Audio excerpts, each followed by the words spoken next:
CCL TV, votre cœur désire la victoire. Ne laissez pas le jeu vous jouer. Gardez le contrôle. Pariez responsable. CCL TV, votre cœur désire la victoire.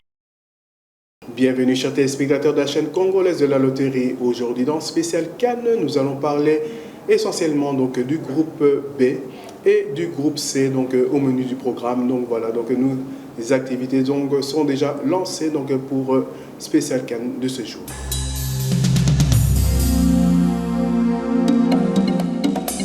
Nous allons parler donc du match Sénégal face au Zimbabwe. Il y avait deux joueurs qui étaient absents, donc c'était Mendy et Koulibaly, donc pour cause de Covid. Nous avons vu donc les Sénégalais qui ont attaqué donc à outrance cette équipe de Zimbabwe qui était vraiment bien repliée donc sur elle-même afin de ne pas pouvoir prendre des buts donc en cascade. Alors ils se sont débrouillés donc pour tenir donc la baraque, c'est ce qu'ils ont pu faire. Et malgré donc cette chaleur donc accablante, les Sénégalais ont continué donc à attaquer à tombeau ouvert. Mais je pensais qu'à ce moment-là, en tout cas, les occasions n'étaient pas vraiment tranchantes du côté sénégalais.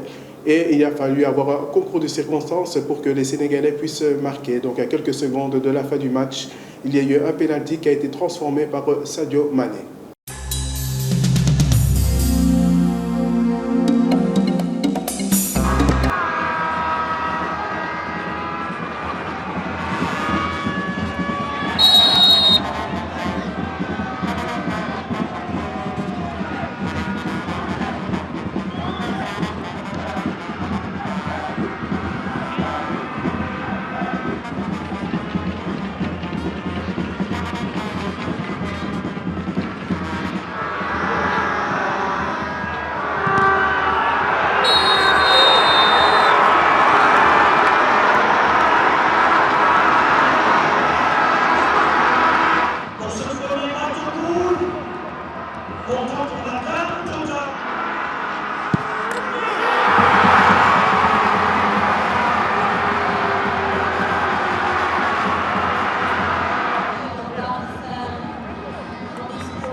Donc pour le deuxième match du groupe B, la Guinée-Conakry s'est imposée face au Malawi par 1-0. But à la 35e minute de Silla, donc le latéral gauche qui évolue à Toulouse en Ligue 2 française.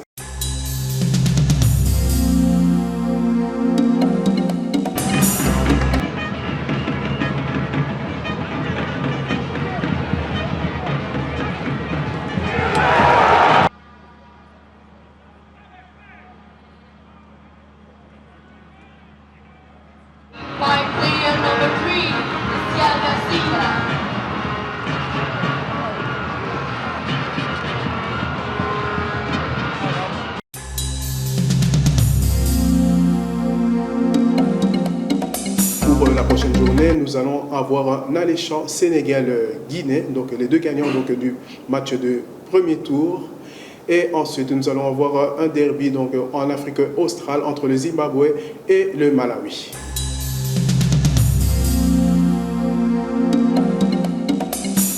Pour le groupe C, nous avons suivi donc, le match entre le Maroc et le Ghana. On s'attendait à un feu d'artifice. Le feu d'artifice n'a pas eu lieu, sinon on peut dire vraiment seulement qu'à la fin du match, il y a eu un petit feu d'artifice. On a essayé de réanimer et les Marocains ont pu donc marquer ce but, arracher ce but donc, sur un coup de bière donc, dans la grande surface. Effectivement, donc, les Ghanéens ne sont plus... le Ghana n'est plus le Ghana d'avant. Donc on a vu qu'il y a plus... On a vu qu'il y a eu de la baisse au niveau donc, de leur équipe. Il n'y a plus les talents comme les Gian, Asamoah, donc les Etsu. Donc c'est vraiment une équipe qui est en train d'être reconstruite entre l'ancienne génération et la nouvelle génération.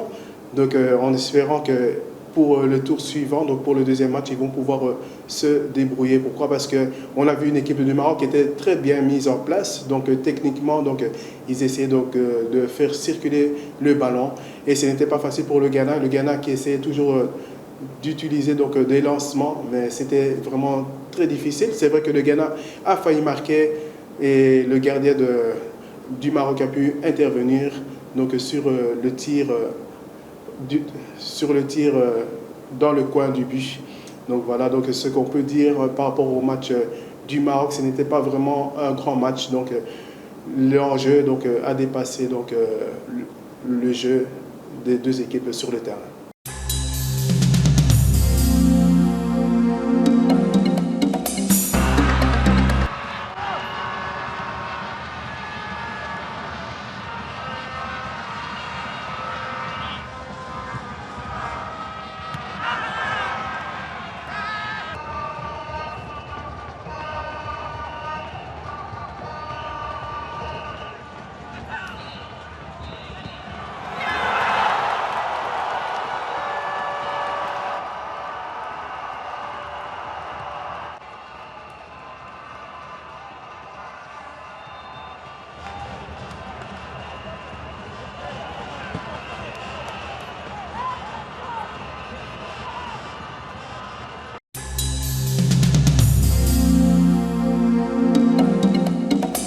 Concernant le deuxième match du groupe C, les Comores étaient opposés au Gabon.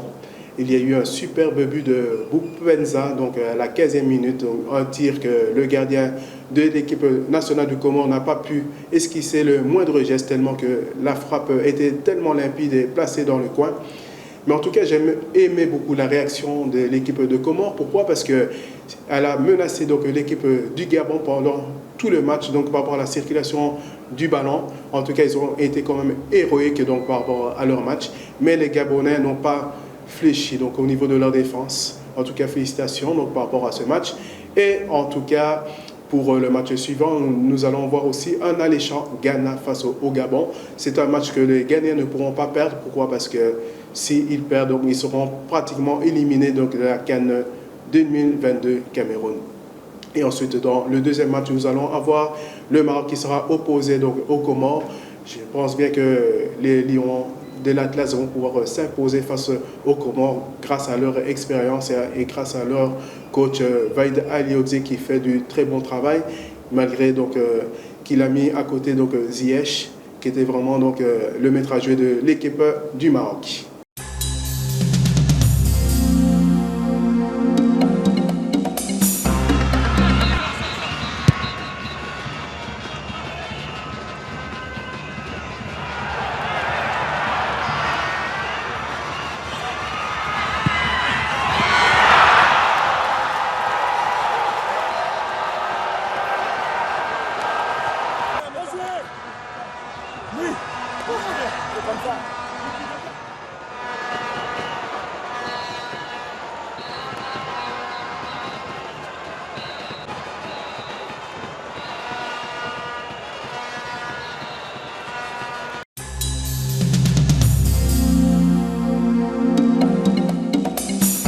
Pour le match d'aujourd'hui, Algérie face à la Sierra Leone, est-ce que les Algériens vont battre encore le record de 35e match d'invincibilité? Donc tout le monde attend le rouleau compresseur algérien. Est-ce qu'ils ne seront pas soumis à une grosse pression? Donc pourquoi ils devront bien faire pour pouvoir rentrer très bien dans le tournoi comme les Sénégalais l'ont pu le faire.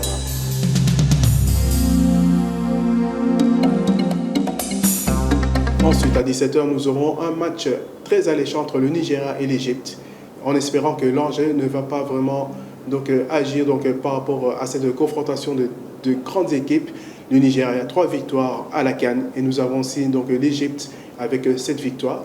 Nous attendons un Mohamed Salah en espérant qu'il sera pétillant, il sera en très grande forme afin que nous puissions vivre un très grand match entre ces deux grandes nations africaines.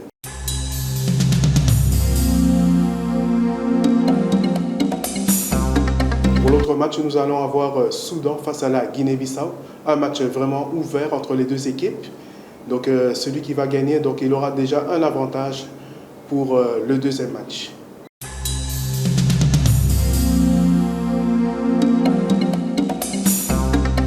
L'autre match est Guinée équatoriale face à la Côte d'Ivoire. La Côte d'Ivoire va devoir se racheter. Pourquoi? Parce qu'ils ont été éliminés des barrages par le Cameroun. Et alors nous attendons la bande à l'air de faire la différence face à la Guinée équatoriale, un match qui ne sera pas facile. Nous voyons que toutes les équipes ont difficile donc, en ce match de premier tour. C'est peut-être dû à leur arrivée tardive. Et aussi, il ne faut pas négliger aussi un autre élément. Pourquoi? Parce que toutes les équipes seront exposées par rapport au Covid. Peut-être qu'il y aura certes tels joueurs qui ne pourront pas jouer donc, par rapport à d'autres confrontations. Alors on devra faire très attention. Chacun va devoir faire attention donc, aux gestes barrières qui sont très importants donc, pour l'équipe et pouvoir s'isoler afin de ne pas avoir cette contamination. Pourquoi? Parce qu'il pourrait causer donc, préjudice face à toutes les équipes.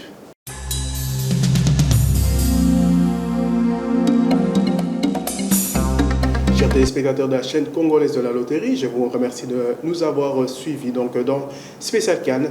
Donc mes salutations à M. Idi Touma, M. Caleb, M. Kalombo Idriss et M. Platini. Et une salutation particulière à M. Moïse Lokemba, donc notre pasteur, donc le pasteur de la foi gagnante, M. le diacre Messo, le pasteur Victoire, et sans oublier aussi Nacha et la Menji, et les Milva, ainsi que Papa Wali, donc je te salue donc, là où tu es, ainsi que l'intendant, donc Elwin. Donc à nous revoir à notre prochain numéro.